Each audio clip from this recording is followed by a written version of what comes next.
Quasi-experimental design. In quasi-experiments, or mixed designs,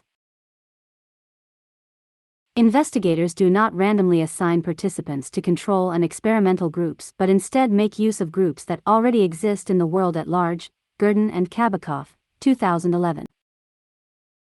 Remler and Van Ryzen, 2011. Consider, for example, research into the effects of child abuse. Because it would be unethical for investigators of this issue to actually abuse a randomly chosen group of children. They must instead compare children who already have a history of abuse with children who do not.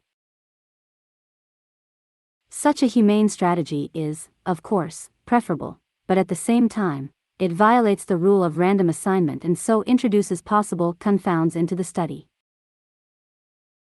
Children who receive excessive physical punishment, for example, usually come from poorer and larger families than children who are punished verbally. Any differences found later in the moods or self-concepts of the two groups of children may be the result of differences in wealth or family size rather than abuse. Child abuse researchers often try to address the confound problems of quasi-experiments by using matched control participants.